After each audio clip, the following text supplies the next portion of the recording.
Hoy, en el mundo, el cambio climático se refiere a el cambio que las actividades humanas están produciendo en el clima de este planeta. El cambio climático no es algo abstracto y solamente global, está absolutamente ligado, vinculado a los modelos de mal desarrollo. Desgraciadamente, la crisis climática siempre se ceba con los más vulnerables. Es directamente proporcional a la expansión de enfermedades y de vectores. Estamos convencidos y convencidas que la política climática tiene que ser una política de Estado. La crisis climática va a generar más pobreza y más hambrunas. Yo creo que hoy que niega el cambio climático hay un interés detrás. El problema del cambio climático llegó a un nivel tal que el planeta entero tiene que cambiar. Es la economía la que tiene que adaptarse al cambio climático. La crisis climática tiene rostro de pobreza. Creo que sin agua no hay producción. El cambio climático está acá.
Las sequías, las inundaciones, la pérdida de especies naturales, todo esto tiene que ver con la producción de gases de efecto invernadero, con la deforestación, con la sobreexplotación de los suelos, que muchas veces incluye la inoculación de agroquímicos que luego permanecen en el medio ambiente. Expertos climáticos de la ONU advierten que la acción humana ha calentado al planeta a un ritmo sin precedentes.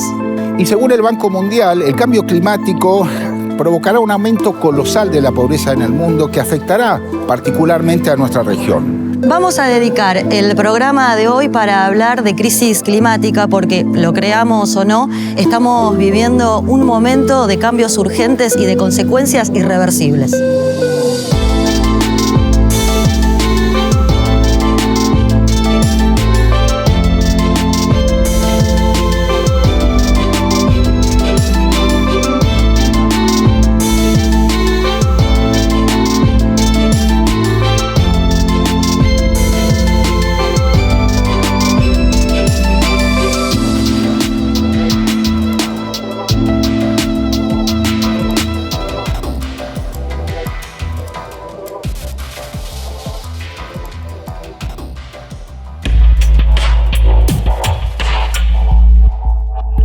El cambio climático no es un problema del futuro, es una realidad que debemos entender como una crisis planetaria.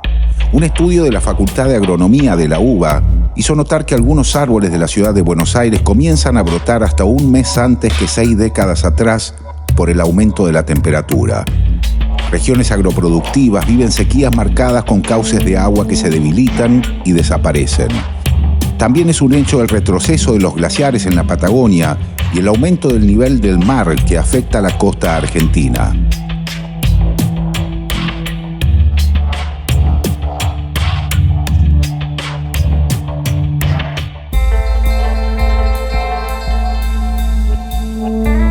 Voy a hablar ahora con Carolina Vera, que es doctora en Ciencias de la Atmósfera, también es investigadora del CONICET, y vamos a conversar sobre el cambio climático y sus consecuencias.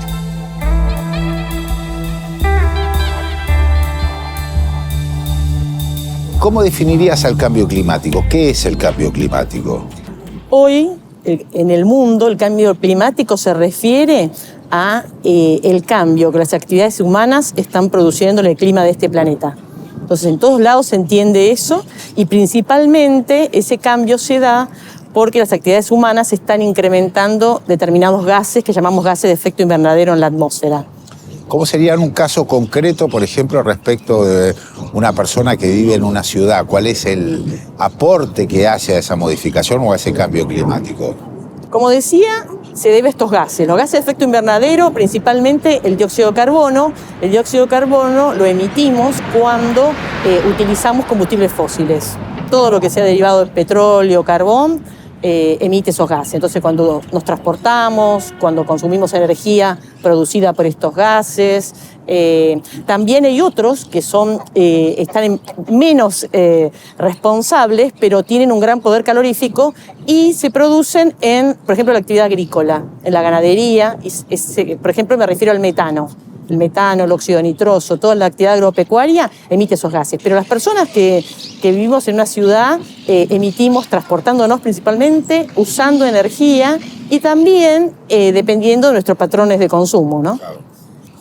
Las vacas son liberadoras de metano muy importantes, ¿no? Exacto. A través de su proceso digestivo emiten el metano, que puede ser, tanto el dióxido de carbono como el metano, puede ser reducido si se cambian las prácticas que emitan menos gases, ¿no? Y en el caso de la ganadería existen prácticas para el cual se pueda lograr que las vacas emitan menos metano, ¿no?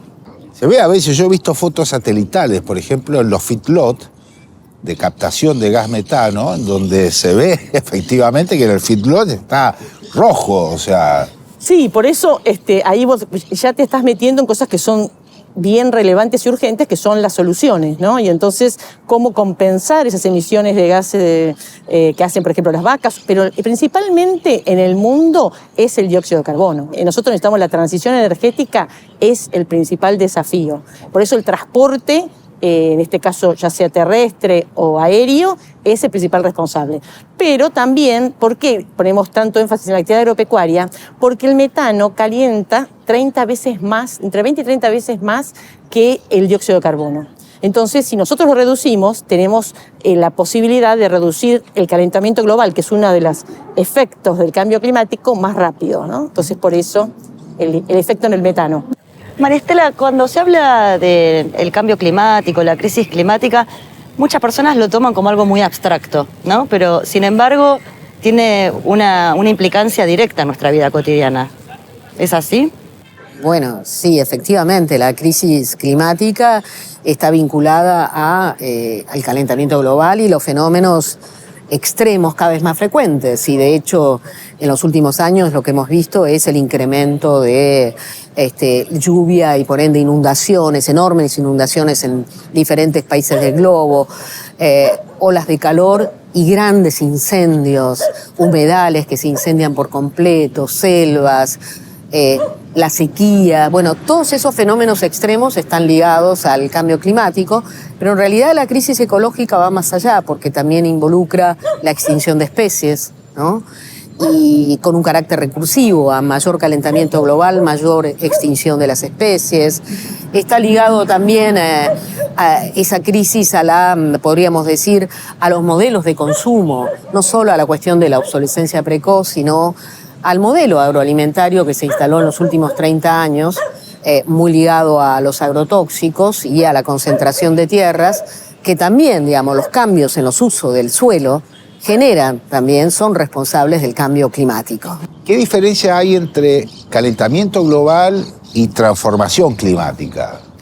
En realidad, podemos decir que el cambio climático tiene distintas dimensiones. Y una es la parte física, ¿qué le pasa a la atmósfera? Entonces, el calentamiento global es un indicador de cómo está nuestra atmósfera. Esencialmente lo que hacemos es promediar la temperatura en la superficie de todo el planeta. Y es un indicador. Hoy estamos a 1.1 grado de calentamiento más que el inicio de la era industrial que tomamos como referencia. Pero no es el único indicador de que tenemos un cambio climático.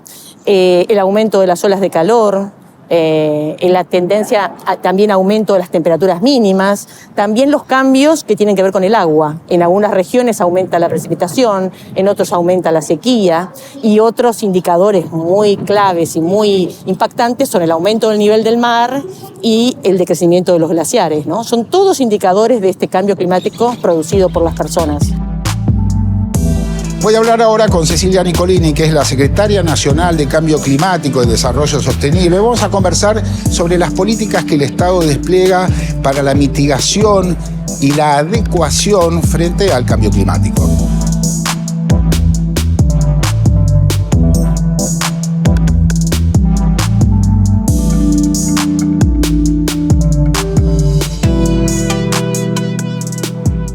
Hay algo en relación al cambio climático que es que muchas veces se lo entiende como no urgente, porque hay urgencias sociales que tienen que ver más con la pobreza, con el hambre, la desocupación.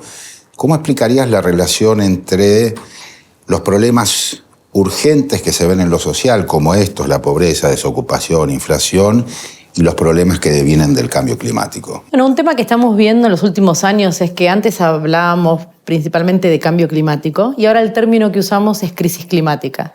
De alguna manera, utilizar la palabra crisis climática deviene en la urgencia de la cuestión y en cómo afecta la vida de las personas en su cotidianidad. No es algo que podemos pensar para los próximos años o en las generaciones futuras, sino en lo que está pasando en términos de sequías. Por ejemplo, en la Argentina estamos atravesando la mayor sequía en los últimos 100 años de nuestra historia, las inundaciones, 9 olas de calor que sufrimos durante el verano y cómo eso afecta en la salud de la gente, en la infraestructura, en los ingresos de las divisas por las exportaciones que dejamos de vender a causa de esa sequía. Nosotros veníamos contabilizando en los últimos 20 años pérdidas por 24.000 millones de dólares en esos 20 años por la sequía y la crisis climática. En el último año eso sumó más de 20.000 millones, casi lo mismo en un solo año. Entonces eso da cuenta de la urgencia y la necesidad de atacar esta cuestión en todos los frentes y en el menor tiempo posible. Es decir, que tiene consecuencias económicas concretas, la crisis climática. Concretas y en el bolsillo de la gente en el día a día. Este año el país tuvo una caída del 25% en sus exportaciones como consecuencia de la sequía, lo que significa 21 millones de dólares menos que el país necesitaba. Lagunas que se secan, ríos que se agotan, lluvias que no llegan. La falta de agua para la producción y la vida cotidiana es solo una de las muchas señales que nos marcan la situación riesgosa en la que vivimos. Resulta imposible negar el cambio climático y los efectos que tienen sobre la economía de las naciones.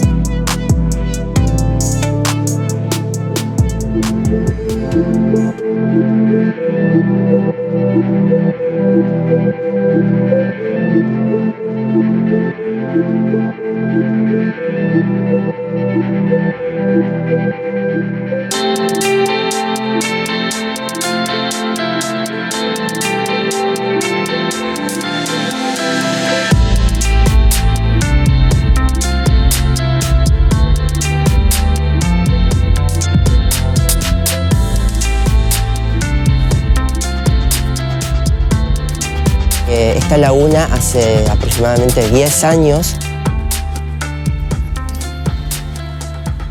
estaba repleta de agua, era todo un acuífero inmenso, como se puede ver es inmensamente grande, donde había mucha fauna, mucha flora, había yacarés, había carpinchos, lobitos de río y hoy en día solamente hay una vegetación que es particular de las zonas secas y bañados.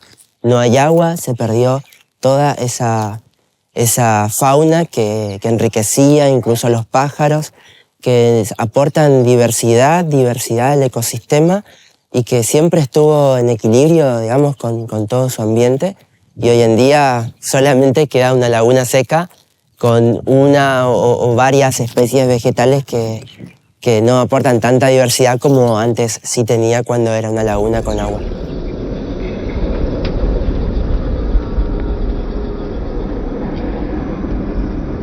La provincia presenta alrededor del 38% de la superficie cubierta con agua, el cual asciende al 60% en un periodo de exceso hídrico. En estos años de sequía extrema, esa reducción pasó a que solo tengamos el 5% del territorio provincial cubierto con agua. Se vieron afectados, digamos, los distintos tipos de humedales, ya sean bañados, esteros, también los que son humedales artificiales como las represas, las lagunas. También, como sabemos, el río Paraná sufrió una gran bajante. En la provincia de Corrientes, que es una provincia principalmente acuífera, donde gran porcentaje de la superficie está ocupado por ríos, lagunas, arroyos y esteros, muchas de estas reservas de agua en estos últimos 15, 20, 30 años aproximadamente se fueron secando, muchísimas.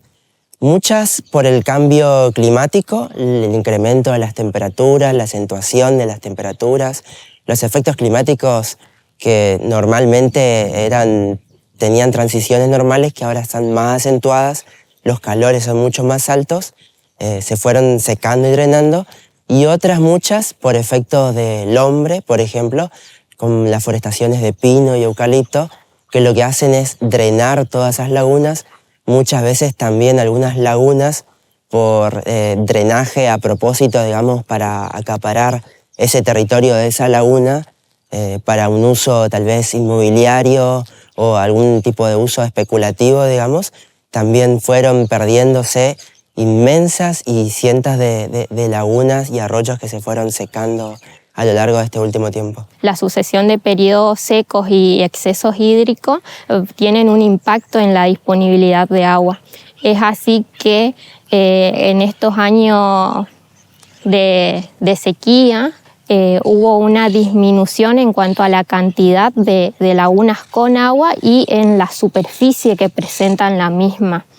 Esta reducción en cantidad fue del 82% a febrero de este año, y en cuanto a superficie, digamos, también digamos, fue del 82% a febrero de este año, y el último dato actualizado que tenemos a septiembre de este año, esa disminución pasó al 88%. En el año 2021, el río Paraná tuvo la peor bajante de sus últimos 50 años. Esto produjo la sequía de lagunas y de cauces de ríos más pequeños. Según datos de la Universidad Nacional de Rosario, en esa época el Paraná tenía apenas el 6% del caudal habitual de agua. Entre otras razones, las causas de esta situación tienen que ver con la deforestación por la expansión de la frontera agrícola y también por intereses inmobiliarios. Pero no es solamente un problema de nuestro país. En lo que va del siglo XXI, Brasil perdió 30 millones de hectáreas que correspondían a bosques, a selvas. En el caso de Paraguay fueron 6 millones de hectáreas y Argentina perdió en este sentido 14 millones de hectáreas. Muchas de estos efectos de estas lagunas sí tienen que ver con el cambio climático y otras tienen que ver con el uso que hace el hombre de los recursos naturales. Son procesos naturales, el cambio climático, que se da a lo largo de cientos, de miles de años muchas veces, pero el hombre, en su proceso del uso insustentable que estamos llevando adelante de los recursos, acrecienta a que en este proceso que tarda cientos de miles de años se produzca en cientos de años o en un par de décadas. Entonces, sí tiene que ver el cambio climático y tiene que ver la acción del hombre. Están íntimamente relacionadas el uno con el otro. Una experiencia propia con respecto a lo del cambio climático y también mucho que ver con lo que es la salud, las plagas. Por ejemplo, yo recuerdo que acá en Corrientes, cuando yo era chico, no había casos de dengue. Yo no sabía lo que era el dengue hace 20 años, 25 años. Hoy, en cambio, la destrucción de los ecosistemas donde estaba el Aedes aegypti contenido, más el dengue también, y el aumento de la temperatura hizo que este vector pueda ampliar su zona de vivir, digamos, de donde habita. Y a su vez también tiene que ver con las enfermedades. Hoy Corrientes, todos los veranos y prácticamente casi todo el año, porque ahora el invierno prácticamente no existe acá, el dengue está haciendo estragos. O sea, el cambio climático es directamente proporcional a la expansión de enfermedades y de vectores. El cambio climático perjudica siempre y principalmente a la población más vulnerable, a los trabajadores, campesinos y comunidades originarias que no tienen las herramientas o el acompañamiento del Estado para poder afrontar, digamos, los cambios que se producen y acentúan cada vez más en adaptarse, digamos, a esto. Sufren muchísimo más porque a veces las sequías hacen que pierdan su ganado, sus cultivos, y muchas veces ellos no tienen los recursos económicos para poder afrontar estas pérdidas. Y eso también a veces genera que haya una expulsión, digamos, del campo hacia las ciudades, porque no existen herramientas o formas de que uno pueda seguir teniendo la vida rural y campesina que tiene y afrontar, digamos, estos climas que cada vez vienen más acentuados. Incluso a veces no solamente hay grandes sequías, sino que también las precipitaciones son mucho más abundantes a veces cuando vienen. Entonces, estos estrés, digamos, de sequía e inundaciones no permiten que la gente del interior, los campesinos, cuenten con esas herramientas para poder afrontar. Y las pérdidas económicas para ellos son mucho más significativas que para otra persona que sí pueda tener, o una empresa o una corporación que sí tenga un respaldo económico para poder afrontar eso.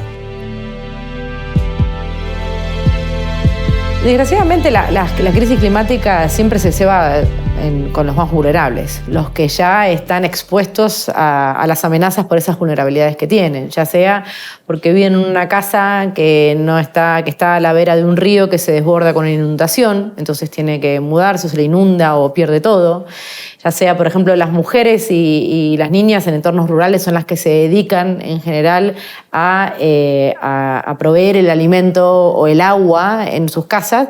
Cuando estás en un momento de escasez, por ejemplo, hídrica, te lleva más tiempo ir a buscar ese agua o recoger ese alimento, entonces tenés menos tiempo para desarrollarte a nivel personal o profesional, tenés que dedicar muchas más horas a las tareas de cuidado, cuando además ya la mujer ya lo dedica.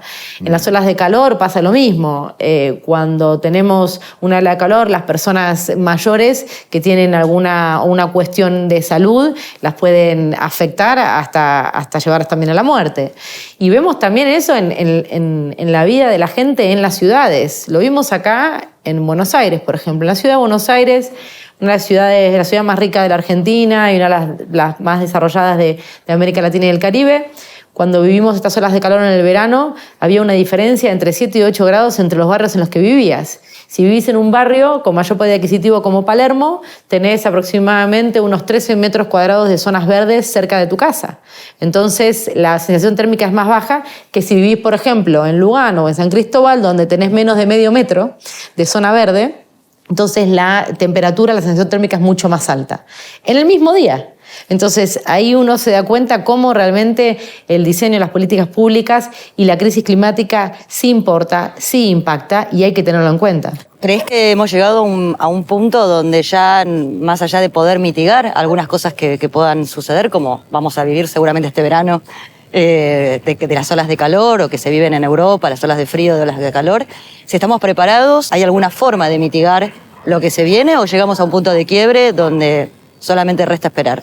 Son muchos los científicos que dicen que todavía hay una ventana de oportunidad cada vez más estrecha para tomar medidas estructurales, ¿no?, de cambio, que implica cambio en los modelos de desarrollo, básicamente, porque el cambio climático no es algo abstracto y solamente global, está absolutamente ligado o vinculado a los modelos de mal desarrollo que se han consolidado en los últimos siglos y que en las últimas décadas también se han expandido por doquier. Por ejemplo, en Argentina uno puede pensar en la expansión de la explotación de hidrocarburos, el fracking en Vaca Muerta, el offshore que ahora va a amenazar al océano, Podemos pensar en el modelo agroalimentario basado en la soja, con los transgénicos, que implica, insisto, no solo uso de agrotóxicos, sino la deforestación como responsable del cambio climático, entre muchos otros modelos que la humanidad ha consolidado bajo, podríamos decir, la égida del crecimiento económico indefinido. Llegamos a un punto en el cual, si no hacemos un cambio de paradigma a partir del cual es la economía la que tiene que adaptarse al cambio climático, no vamos a poder garantizar la habitabilidad de la Tierra. ¿Qué opinión tenés de las políticas públicas respecto de cómo atenuar, cómo limitar, cómo detener estas modificaciones o este cambio climático? Mira, la comunidad científica alertó sobre este tema a fines de los 80, donde todavía la temperatura no había comenzado a aumentar.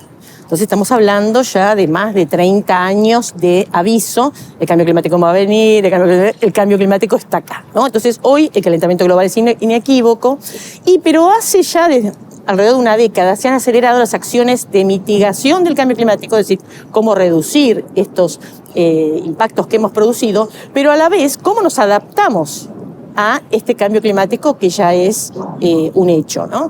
Entonces, todas las naciones están tomando estas acciones, se ponen de acuerdo, ¿no? Por ejemplo, el Acuerdo de París en el año 2015, en cómo realizar estas acciones de mitigación y adaptación.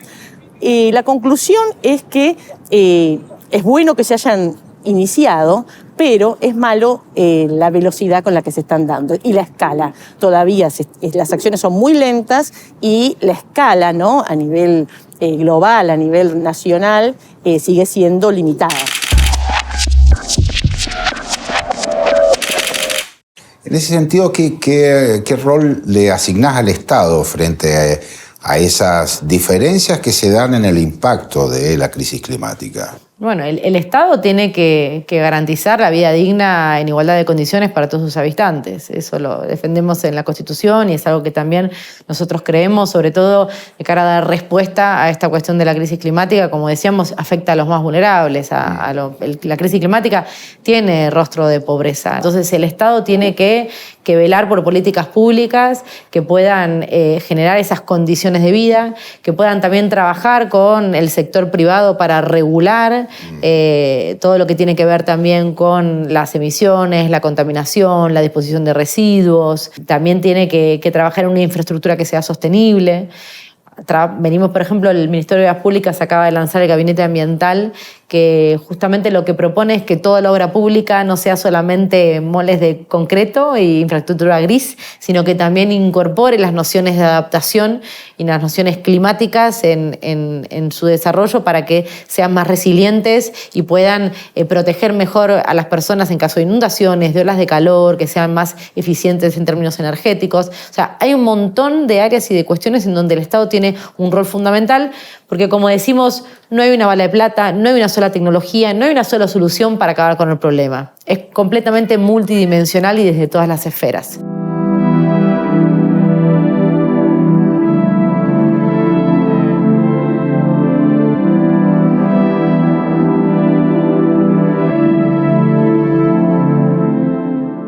Soy productor y producimos chacra, verdura. Estoy en una cooperativa de Bimaranay. Significa linda tierra. La tierra donde estamos acá en este lugar es muy linda tierra. Lo que pasa es que padecemos del tema de la sequía, ¿ves? Nos castiga la sequía por el tema de la producción, por falta de agua. Teníamos una laguna y que ahora se secó hace 2 años más o menos que la laguna está seco. Entonces ahora recién tenemos una bomba que nos está dando una mano para regar las plantaciones. Ahora que tenemos la bomba, bueno, estamos un poco mejor. Pero antes de tener la bomba pasábamos tema de la sequía, nos hundía la plantación. Por ahí salvábamos los que estaban abajo del galpón, pero los que estaban cubiertos siempre los perdíamos todos. Necesitamos sí o sí el agua. Nosotros, por más que cuando ponemos una semilla, tenemos que echarle un chiquitito de agua, si no, nos la vamos a poner con la tierra seca porque no va a tener sentido. La bomba pusimos hace 6 meses y bueno, directamente tenemos la canilla que llega donde usted ve en el tanquecito. Bueno, casi hasta ahí llega tengo el agua. Y bueno, y después de ahí tenemos que verificar para directamente llevar en tacho o a echar en cada pocito donde se pone una semilla. Los últimos 3 años es lo peor que puede haber porque cada vez parece más fuerte más el calor. Es cada vez muy fuerte. El agua es algo principal que entre todo, ser humano, animal y todo, necesitamos. Si las plantas necesitan el agua, nosotros también necesitamos el agua. Así como nosotros tomamos 3 litros de agua por día, la vegetación también necesita directamente, cualquier verdura necesita el agua. Y bueno, por un lado tenemos una felicidad de tener la bomba, por lo menos. Y bueno, y por otro lado una tristeza que está tapándose toda la cañada que había, porque después de tarde o temprano van a tener que tapar todo eso ahí. Por ahí un poco de angustia nada más, pero no nos queda otra, seguir adelante. Porque si vamos a ponernos a pensar por la angustia que tenemos, de la sequía, de la situación, de los problemas, llevamos todas las circunstancias problemáticas a nuestra casa que no tienen ellos la culpa de nada de lo que pueda pasar en nuestro trabajo. Perdemos la capital también porque nosotros, por ejemplo, como todos sabemos que hoy en día más está la situación más difícil, la semilla más cara. Comprar una media sombra es carísimo. Conseguir plástico también, conseguir un poste, conseguir materiales para galpones, eso cuesta un montón, ¿viste? Entonces nosotros comprando semillas, echando semillas, perdemos la producción, perdemos capital. La semana pasada hace 40 grados de calor y ahí la producción que está, le vuelvo a repetir, está encubierto, lo perdimos casi todo. Era lechuga, poner perejiles, rúcula, achicoria, todo es siendo de verdura, ¿viste? Ustedes mismos ven que queda amarillo eso. Al quedar amarillo es por algo, ya que ya está quemado. ¿Dónde vamos a vender un repollo que es así amarillo quemado? Un perejil que tiene hoja amarilla ya no vamos a encontrar. Representa un montón de cosas el agua por el tema de para los animales, para la producción, para todo. Creo que sin agua, lamentablemente, también no hay producción. Y ver colores verdes todo es distinto porque te emociona, te da ganas de seguir y te da alegría porque sabes que tenés una buena producción. Pero ver una tierra así, todo seca, por ahí se te cae un poco la gana. Pero bueno, le vuelvo a repetir que como productor no nos queda otro que hay que seguir adelante.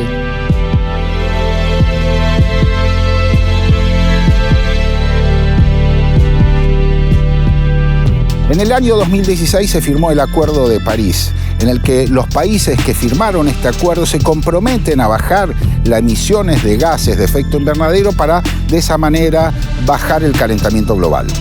Desde la revolución industrial, las emisiones de dióxido de carbono aumentaron un poco más de 1 grado de temperatura de la atmósfera, produciendo esto el derretimiento de los polos, el aumento del nivel de los mares y también la pérdida de algunas especies.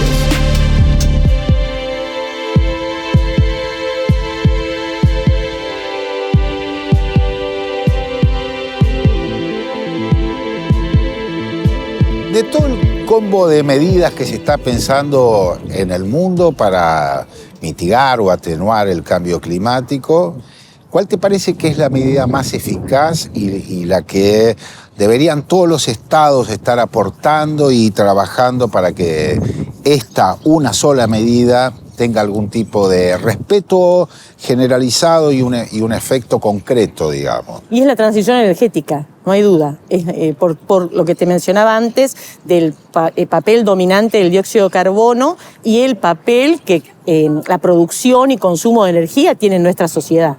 Entonces, la transición energética, de dejar de producir y utilizar combustibles fósiles para pasar a energías renovables, ¿no? Estamos hablando de energía solar, energía eólica, con el hidrógeno como método para almacenar, ¿no? Para transportar. Ese sería uno de los ejemplos, la energía nuclear en este combo, digamos. Eso ya ya está en marcha, es inevitable. Pero lo que nos preocupa, de nuevo, es la velocidad, ¿no? La pandemia fue disruptiva. Los países de Europa, por ejemplo, que ya venían con planes ambiciosos de transición energética, hoy los están demorando o ralentizando, ¿no? Entonces, esa es la acción que este país, que este mundo necesita, junto con la transición de la producción de alimentos. ¿De qué se trata, Cecilia, el Plan Nacional de Mitigación? Bueno, Argentina tiene una ley de presupuestos mínimos para la mitigación y adaptación al cambio climático del año 2019 y pusimos en marcha el Gabinete Nacional, donde participan todos los ministerios, más de 75 áreas de gobiernos, agencias descentralizadas, y también pusimos en marcha un consejo asesor externo en donde participa el sector privado, organizaciones ambientales, los sindicatos, las universidades, los pueblos originarios e inclusive la oposición, porque para nosotros estamos convencidos y convencidas que la política climática tiene que ser una política de Estado y no solamente un objetivo de gobierno, donde trabajamos en ya son casi más de 300 medidas en 6 líneas estratégicas que tienen que ver con la transición energética, con el desarrollo de ciudades sostenibles, con la producción sostenible de alimentos también y de manejo de los bosques, la conservación de nuestros ecosistemas, la transición productiva y la movilidad sostenible. Todos esos temas atravesados con cuestiones fundamentales como es la perspectiva de género, la creación de empleo sostenible, y el análisis económico de los costos de implementación para, por un lado, alcanzar las metas que la Argentina tiene en términos de reducción de gases de efecto invernadero para el año 2030. Es un compromiso que lo asumimos a nivel internacional ante la Convención de Cambio Climático, y también alcanzar la carbono neutralidad del año 2050. Pero en lo otro que hicimos especialmente hincapié y que para nosotros es la prioridad son las medidas de adaptación. Argentina contribuye con menos del 1% de las emisiones de gases de efecto invernadero a nivel global. La región también alrededor del 7%, o sea, no somos los principales responsables de este colapso ambiental.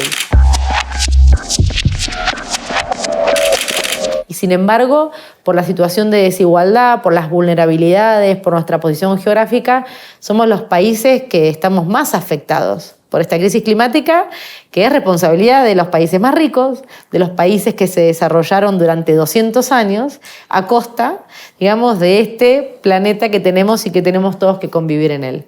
Es cierto, los mayores emisores son las grandes potencias, los ricos y las grandes corporaciones, pero tenemos que tener en cuenta que la Argentina escogió modelos de desarrollo que son altamente contaminadores y que la hoja de ruta que en términos productivos muestra la Argentina, por ejemplo, avanzando cada vez más con el fracking o en Vaca Muerta o el offshore, bueno, va a contribuir inevitablemente también al calentamiento global. ¿Qué opinión te merecen, me imagino que vas a decir, pero bueno, te lo pregunto, las políticas públicas por parte del Estado en relación al cambio climático y el cuidado del medio ambiente? Yo no veo que haya políticas públicas al respecto. Creo que hay una gran desorientación, que el Ministerio de Ambiente no tuvo políticas propias, que estuvo subordinado al Ministerio de Energía, ¿no? Que a su vez tiene una política hidrocarburífera basada en el consenso fosilista, podríamos decir, que existe en este país, con lo cual yo no veo que haya habido políticas, ni siquiera con respecto al tema, por ejemplo, incendios, que han sido muy graves acá, ¿no? Yo veo una debilidad intrínseca en ese ministerio porque no hay una convicción tampoco en la clase política y económica argentina. Hay no solo una suerte de analfabetismo ambiental, hay una ceguera desarrollista, una creencia de que con estos modelos de desarrollo vamos a salir de la crisis, cuando en realidad lo que han mostrado estos modelos de desarrollo es que además de aumentar la deuda ecológica, ¿no? Porque el sur, en este caso la Argentina, sacrifica zonas y ecosistemas, ¿no? Con la necesidad de pagar la deuda externa, bueno, caemos en esa trampa que implica hacer más extractivismo para pagar los intereses de la deuda o tener los dólares que se requieren para la misma. Hemos caído en una trampa, ¿no? en donde extractivismo, deuda externa, deuda ecológica, obturan la imaginación política de nuestras clases, de nuestras élites, y yo creo que todavía no han cobrado conciencia de la gravedad, digamos, del tema. Pero en términos de políticas públicas, claramente, el Ministerio de Ambiente no ha tenido una política, ha sido muy errática, y el que sí tiene una política hidrocarburífera extractivista es el Ministerio de Energía, que es el que manda. Entonces, nosotros estamos haciendo énfasis en las medidas de adaptación, porque la crisis climática es una realidad, porque lo estamos viviendo. Entonces, ¿cómo trabajamos en los diferentes sectores para adaptarnos a esas olas de calor, a esa sequía, y dar respuesta a la población?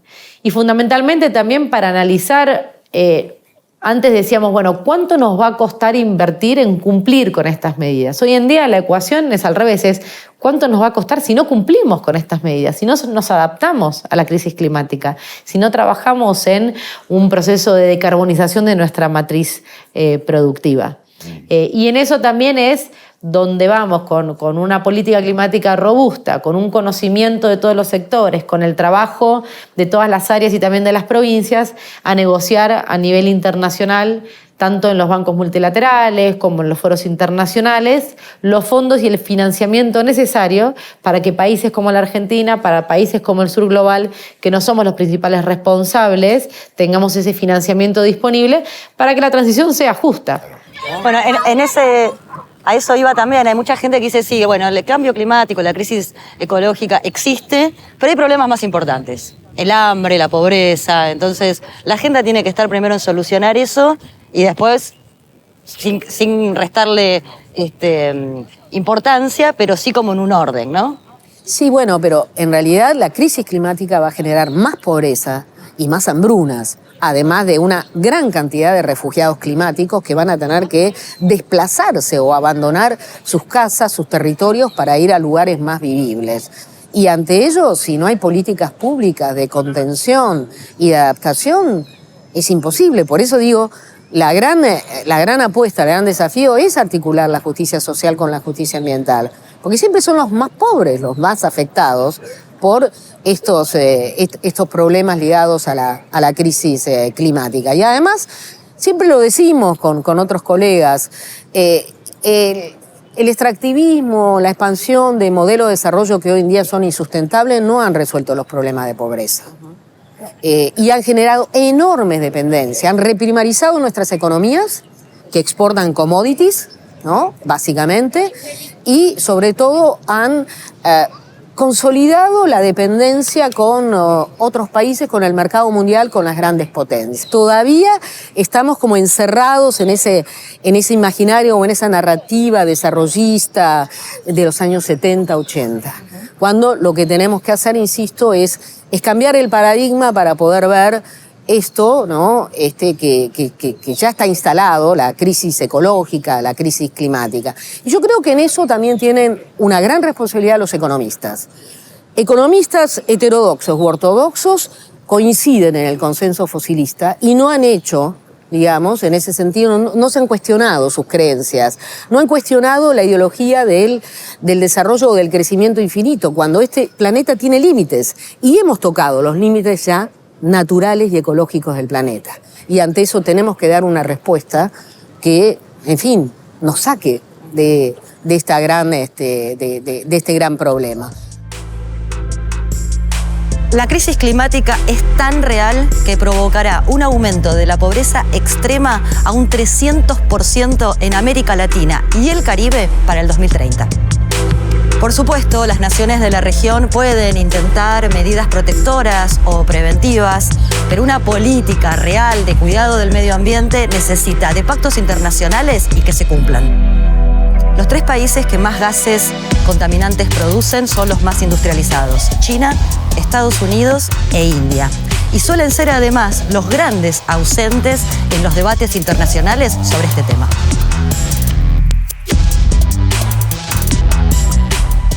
¿Cuál te parece que es la consecuencia más importante de negar el cambio climático? Y la consecuencia más importante es la inacción, ¿no? Y esa inacción tiene múltiples consecuencias. Por un lado, yo creo que hay que decirlo, los más impactados siguen siendo los sectores más vulnerables. Entonces, hoy, negar que hay un incremento, por ejemplo, de las olas de calor, que ante el verano, ¿no?, necesitamos reforzar el sistema energético, necesitamos garantizar que los hospitales, que las personas mayores, los chicos y las chicas que son los más vulnerables, puedan enfrentar estas olas de calor que son inexorables. Solo no van a ocurrir si hay otros fenómenos en la atmósfera que pueden hacer llover más, por ejemplo. Entonces, esa es el primer impacto, va a ser que las personas vulnerables van a seguir sufriendo, se aumenta la desigualdad, ¿no? Porque si son más impactadas es porque hoy tienen menos oportunidades. Entonces, el cambio climático, por ejemplo, acá no está cuantificado, pero el paso de los huracanes en el Caribe, cuando pasa por Cuba, por ejemplo, en una misma estación puede pasar tres huracanes y se puede llevar varios puntos del Producto Bruto interno de ese país. Pero es muy probable que no se muera nadie. ¿Por qué? Porque tienen un sistema de prevención muy importante, pero las pérdidas económicas son muy grandes. En Miami lo mismo, las pérdidas económicas van a ser considerables, pero no se va a morir nadie. Pero esos mismos huracanes pasan por Haití y tenemos decenas de miles de muertos, ¿no? Entonces ahí, en los países subdesarrollados, el impacto es en pérdidas humanas. Entonces esa es la consecuencia más grande de negar el cambio climático. Pero hoy negarlo o hacer acciones demoradas pueden llegar a tener las mismas consecuencias si no actuamos enérgicamente. Estamos en un momento electoral, Cecilia, o preelectoral, digamos, y hay sobre todo un candidato que es hasta ahora el más votado en la primaria, que dice que el cambio climático no existe y que en todo caso es un problema que se resolverá en el ámbito del mercado. Es decir, que los estados no tienen nada que hacer en relación a todo lo que vos estás planteando como intervención del Estado en políticas climáticas. ¿Qué pensás sobre eso? Bueno, yo creo que si antes alguna persona o un político negaba el cambio climático, quizás podía ser por ignorancia, porque no se sabía mucho del tema. Hace unos años te podría decir, bueno, hay muchos necios también. Yo creo que hoy quien niega el cambio climático hay un interés detrás. Hay un interés en no trabajar en esta temática, en como él lo aclaró, creo, y lo dijo muy claro, que está del lado, digamos, del capital y de las empresas y no de la gente, que es lo que defienden, porque cuando uno niega el cambio climático es no trabajar por el bienestar de la gente y de la sociedad en su conjunto. Porque si bien la crisis climática se ceba en los más pobres, en los más vulnerables, en los últimos, nos afecta a todos. Entonces, me parece que hay un interés detrás. No es baladí que la derecha continental, la derecha global, tiene un discurso bastante unificado en este sentido, que desde Trump, lo primero que hizo cuando asumió en su gobierno, la primera acción, ni la segunda ni la quinta, la primera fue salirse del Acuerdo de París. Bolsonaro deforestó, llevó récords de deforestación en el Amazonas, equivalente casi a la superficie de un país como Jamaica o como Puerto Rico. O sea, récord en la historia de Brasil en el poco tiempo que estuvo. O sea, pueden hacer mucho daño, Y eso sigue una lógica de que todo para el mercado, el Estado no tiene ningún rol, no lo quieren tener, y sobre todo gobernar para una ínfima porción de la sociedad que está representada por el capital financiero y por intereses que no son los nuestros, sino que no son de las mayorías de la sociedad. El problema es que justamente el problema del cambio climático llegó a un nivel tal que el planeta entero tiene que cambiar. Entonces, por un lado, hoy el resolver el cambio climático es tan urgente como resolver la pobreza, porque no vas a poder resolver la pobreza en un mundo de 2 grados. Cada vez se te va a ser más difícil hacer todo, porque vas a tener mayor impacto de un montón de eventos extremos que te van a ir tirando para atrás en tu desarrollo, ¿no? Entonces, hoy es urgente pensar el cambio climático, la estrategia, como una acción transversal a las otras acciones que tenemos que realizar. Pero por otro lado, hay que seguir insistiendo para que los países desarrollados, como dice el Acuerdo de París, financien las acciones climáticas de los países en desarrollo, al menos en parte. Esa es una conversación que en el marco de Naciones Unidas está empantanada desde el año 2016 y poco se ha avanzado, ¿no? Entonces, son urgentes las dos cosas y hay que encararlas tanto a nivel nacional como a nivel internacional. Hace 10 o 15 años que los argumentos de los negacionistas cayeron en desuso. Sin embargo, hay cada vez más políticos de extrema derecha. Milei es muy, muy peligroso porque además no es solo él. Él está rodeado, ¿no? Su entorno, la vicepresidenta, el candidato de jefe de gobierno en la ciudad, es toda gente que tiene un nivel de ignorancia, ¿no? Y que además de tener un discurso muy agresivo, abren o instalan un nuevo umbral en el cual habilitan todo tipo de violencia. Con lo cual es dable esperar en ese contexto una mayor violencia, sobre todo en contra de los defensores de la naturaleza. No solo en contra de las feministas, en contra de las mujeres, sino en contra de pueblos indígenas y en contra de aquellos que pelean o resisten contra la expansión del extractivismo. Negar el cambio climático es negar hechos y razones con respaldo científico. Negar la crisis climática que este cambio representa es negar nuestro futuro. En cada provincia argentina existen ejemplos pequeños o grandes de la emergencia ambiental que vivimos. Todo lo que compartimos es una llamada de atención sobre una realidad grave y urgente. Tenemos la oportunidad de hacer las cosas bien para todos y todas.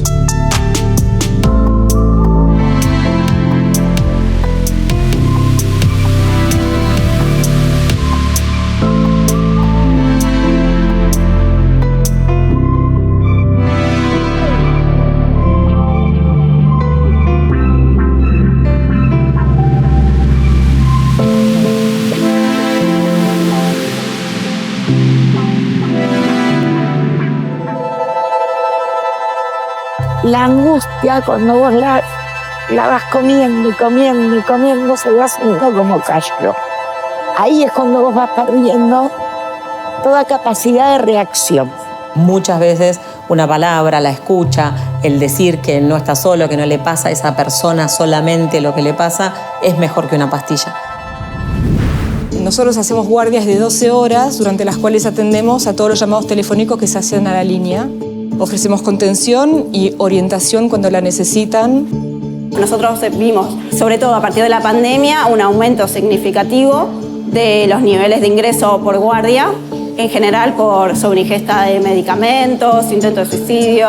Frente a esto, nosotros lo que hacemos es poner palabras, difundir datos, atender la mayor cantidad de gente que se pueda. No soy loca, la mayoría de la gente toma pastillas, por lo menos ansiolíticos, y no lo dice porque le da vergüenza. Hay veces que se necesita alguna medicación y es importante que esa medicación sea accesible. Que atrás de los problemas de la salud mental está un poco la estigmatización y el creer que la persona que tiene algún tipo de padecimiento es una persona que está loca. No hay como una educación y una formación para entender que a esa persona sí le está pasando algo, no es que no le está pasando nada. Que quizás no le está pasando algo en el riñón, pero le está pasando algo. Cuando uno está de este lado del teléfono, lo que observa es lo necesaria que es la línea. Ofrecemos una escucha y un apoyo a gente que lo necesita realmente. No es nada oculto, ¿sabes? Todo está ahí. Todo está ahí. El tema es que hay que mirarlo.